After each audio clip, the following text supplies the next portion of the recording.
In 80 Days, adventurer and award-winning filmmaker Paul G. Roberts retraces the global footsteps of Phileas Fogg, hero of Jules Verne's most famous work.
Now, this was my very first visit to Mumbai, but I already had really vivid visions of it in my mind. And it was probably because I read a book called Shantaram that had a deep personal impact on me. It started with a simple choice: escape or die. In that moment, I didn't dare think I might be free.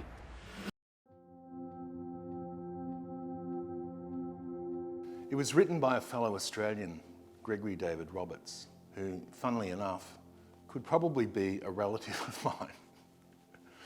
Now, Shantaram is a 2003 novel. It's a massive book, and it's in my collection. Now, Roberts, or the character he portrays he writes about in the book called Lynn, is actually a personal biography. And it's about a convicted Australian bank robber and heroin addict who escapes from Melbourne's Pentridge prison and flees to India. And the novel is recommended by many, not just me, for its vivid portrayal of Bombay in the early to late 1980s. And as I said, it's one of the most remarkable books, most memorable books that I have ever read.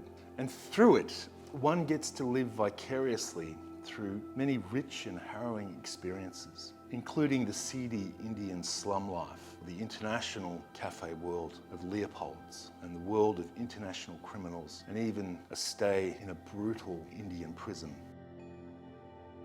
I found myself in an Indian prison. The Indian prison was extreme. I went in there at 90 kilos and I came out 4 months later at 45 kilos. I had lost 10 kilos a month for 4 months. I was covered in scars from the beatings I endured. They have a system which was inherited from the British, a system called the convict overseer system, where convicted murderers are given a stick and a belt and a hat and they run the prison. And they have a plenipotentiary power that can do pretty much whatever they want. They certainly control all the food, so they get bigger and stronger as you get thinner and skinnier. At one stage, when I had a fist fight against one of these overseers, who was just a ruthlessly cruel, fanatically cruel man, I had a fight with him. They, as a punishment, put leg irons on my legs. I have to tell you that there is something in the experience of being chained, of having a, they don't put a padlock on with a key when they put this thing around. They use a cramping tool. And the metal bands are cramped around your ankle with the cramping tool. And it stays like that until it's time to take it off. And they use an uncramping tool to spread the metal and take your foot out. So that thing's on you permanently. They put this chain on me, and I was biting the inside of my face to stop the tears from pouring out, because it is a shaming thing. It's a terribly shaming thing. I can't hope to communicate to you the depth of it, to be a chained human being, to have this happen to you. It made total sense that this would want to be adapted to the big screen because it's such a remarkable story. And it was in development for many, many years for a feature film when the script, or the rights to the script, was actually bought by none other than Johnny Depp, who held it for a long time. And that fizzled out. But now it's been brought to the small screen through streaming in a series, starring none other than Charlie Hunnam as Lynn, the main antagonist in the movie.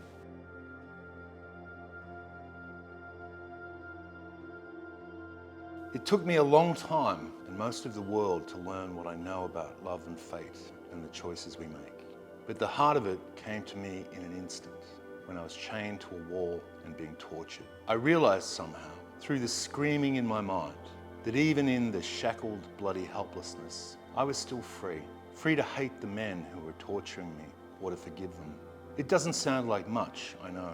But in the flinch and bite of the chain, when it's all you've got, that freedom is a universe of possibility, and the choice you make between hating and forgiving can be the story of your life. In my case, it's a long story and a crowded one. I was a revolutionary who lost his ideals in heroin, a philosopher who lost his integrity in crime, and a poet who lost his soul in a maximum security prison. When I escaped from that prison over the front wall between two gun towers, I became my country's most wanted man. Luck ran with me and flew me across the world to India, where I joined the Bombay Mafia.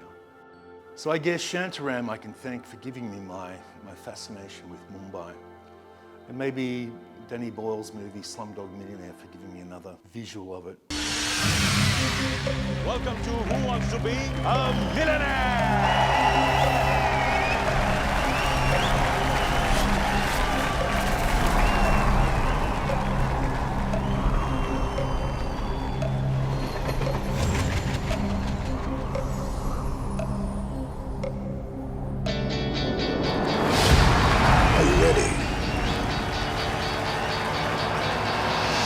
Yes. So I was ready to throw myself deep in the midst of it in India in this trip. Now, Mumbai is a bustling metropolis. From my two other visits to India, I had a taste of that from southern India, but none of the cities that I went to in those two trips are actually anywhere near the size and scale of Mumbai. Now, Mumbai is located on the western coast of India, and it's known for its vibrant culture, stunning architecture, and delicious food and rich history. In 2023, Mumbai continues to be a hub of business, education, entertainment, attracting millions of visitors each year. So from all the options and things you can do in Mumbai, here's a few of my notable attractions that I can recommend.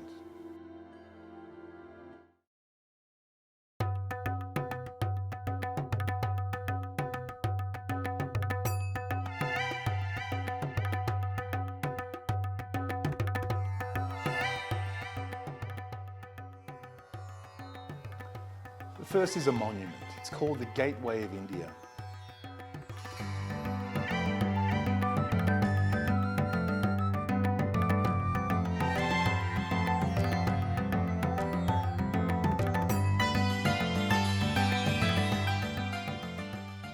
And the iconic monument was built to commemorate the visit of King George V and Mary, Queen Mary, to Mumbai in 1911.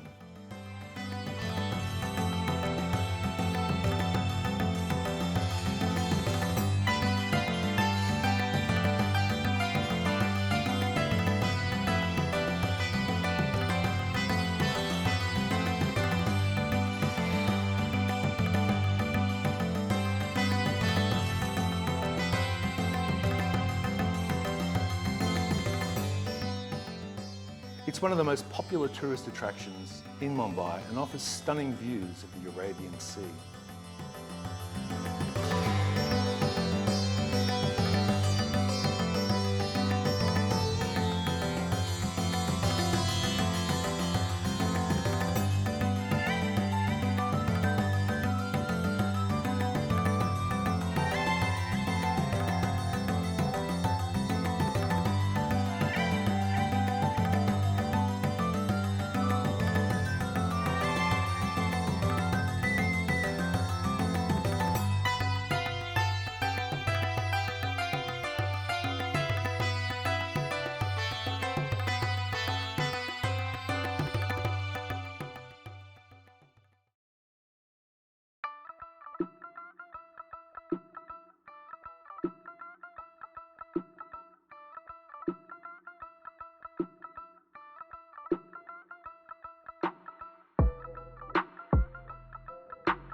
Then there's Chhatrapati Shivaji Terminus.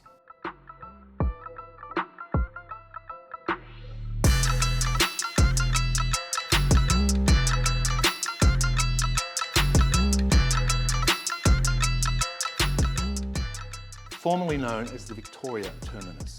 This unique historic railway station is a UNESCO World Heritage Site and considered to be one of the most beautiful, spectacular rail stations in all the world.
And then there is the Elephanta Caves.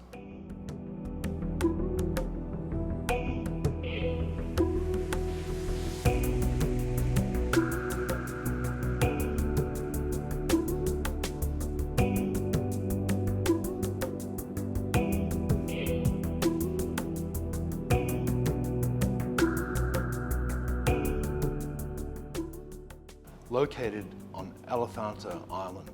And these ancient caves date back to the 6th century and are also a UNESCO World Heritage Site.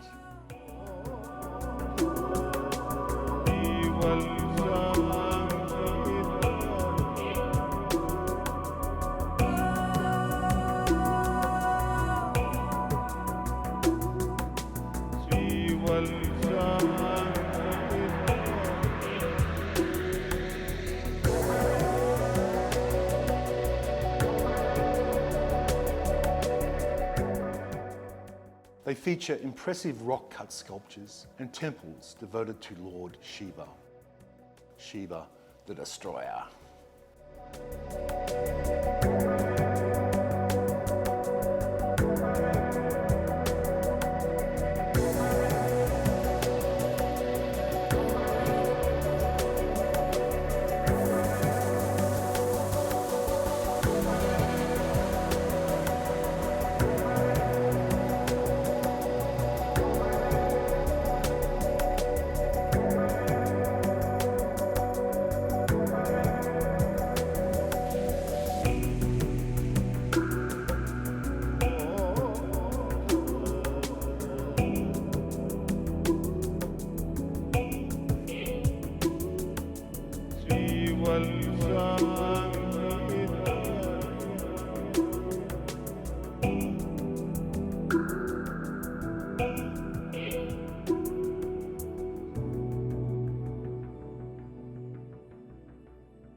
Marine Drive, also known as the Queen's Necklace.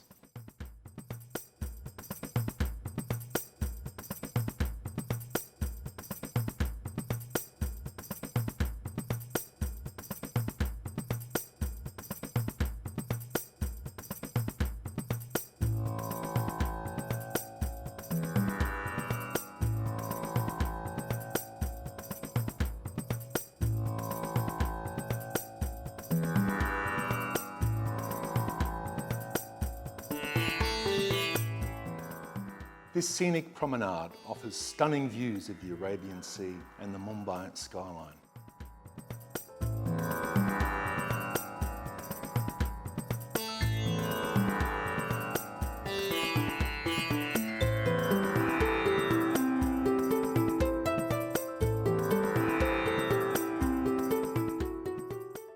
It's a popular spot for a leisurely walk or a romantic evening out.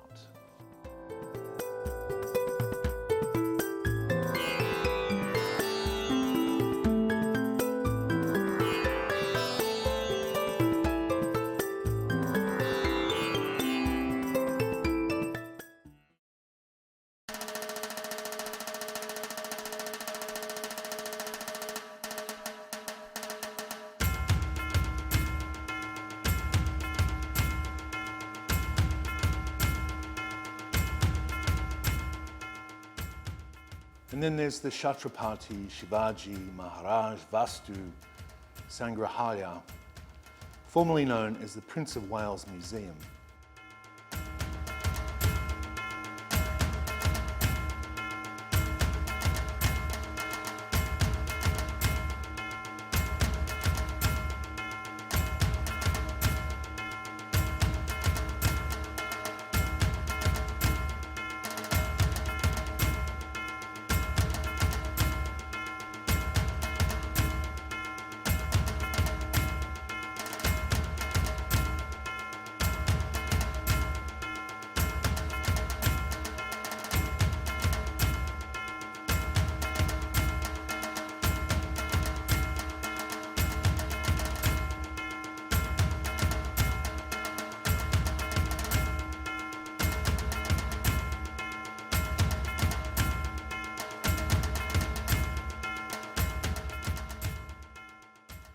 And this museum houses a vast collection of art and artefacts and also natural history exhibits from all around the world, in particular from India.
And then there is the Haji Ali Dargah.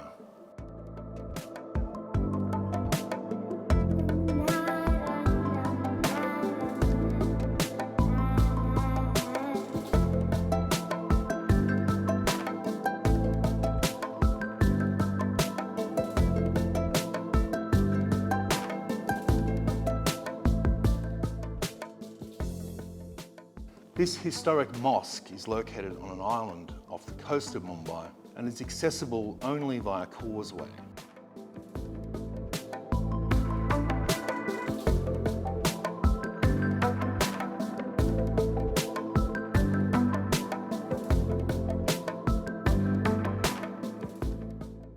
It's a popular pilgrimage site for Muslims and non-Muslims alike.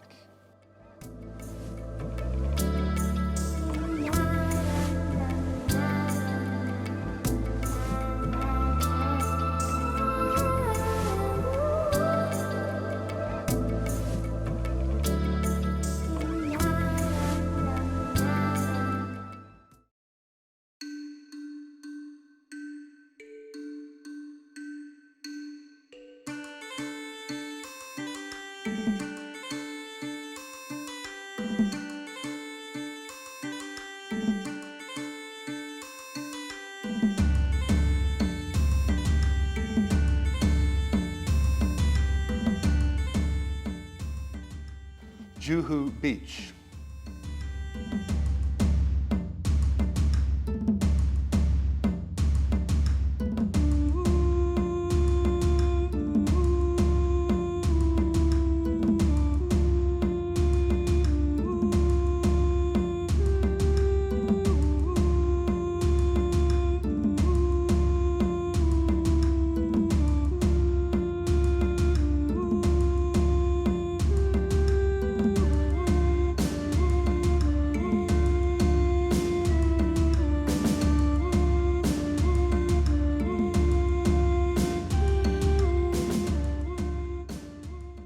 This popular beach is located in the western suburbs of Mumbai and is a great place to relax and enjoy some street food and watch the sunset go down over the Arabian Sea.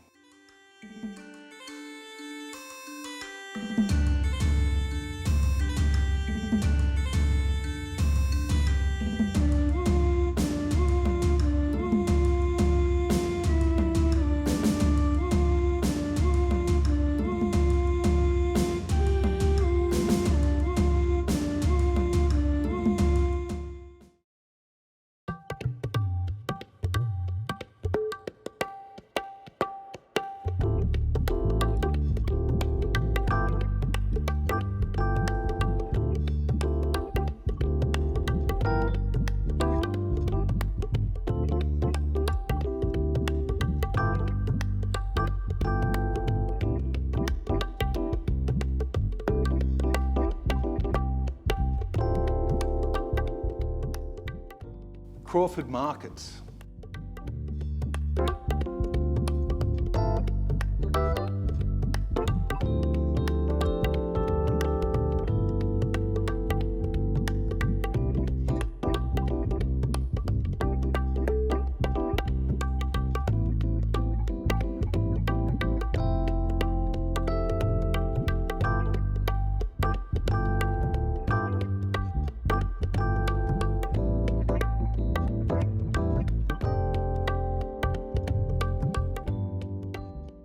This bustling market is one of the oldest in Mumbai and is famous for its fresh produce, spices and souvenirs.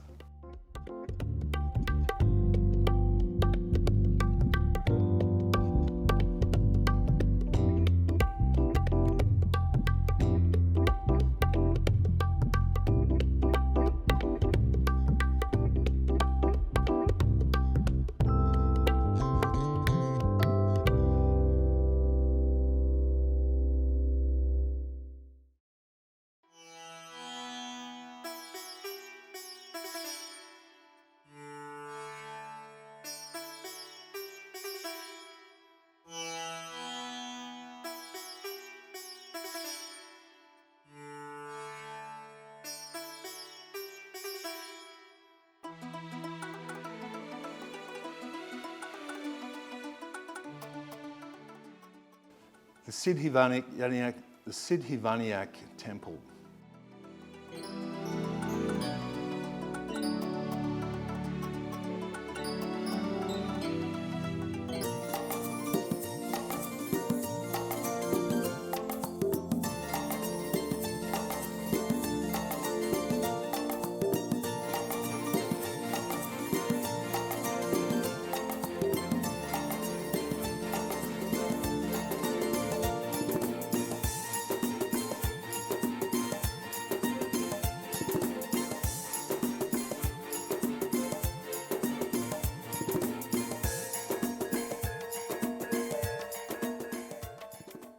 This popular Hindu temple is dedicated to my friend, Lord Ganesh, the elephant in the background there, the remover of obstacles.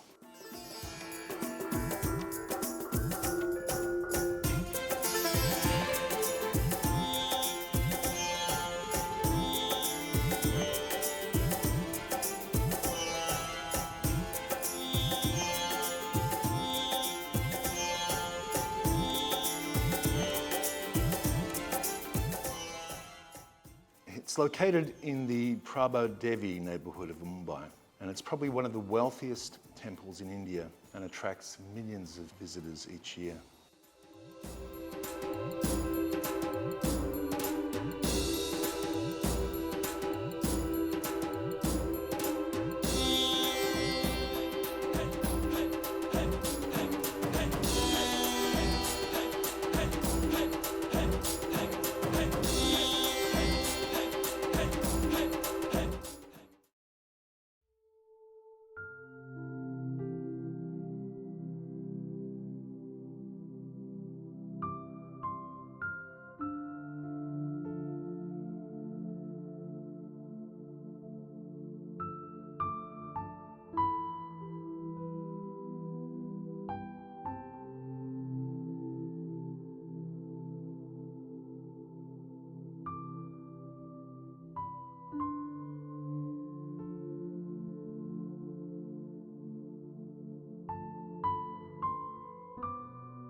And then, not that there has many mentioned before, there's the Sanjay Gandhi National Park.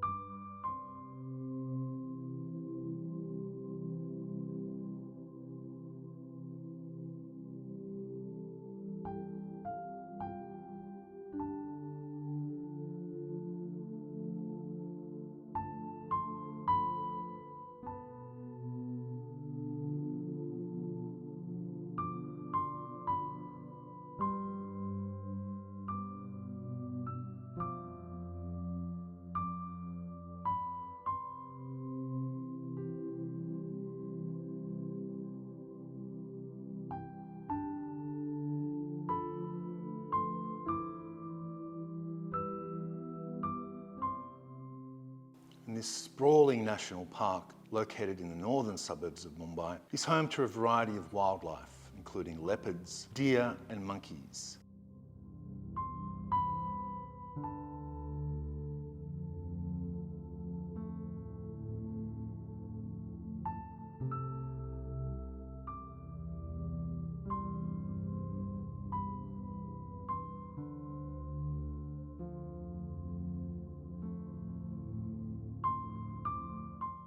And it's a great place to go for a picnic or a hike if you want to get a break in the traffic from all the congestion of Mumbai.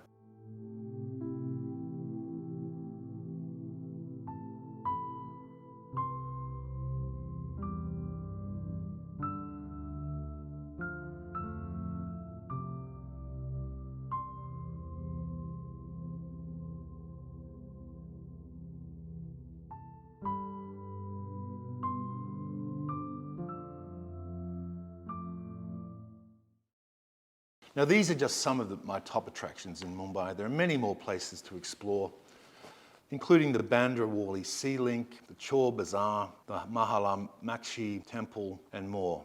And whether you're interested in history, mysticism, culture, food, or nature, or Bollywood, Mumbai has something to offer everybody.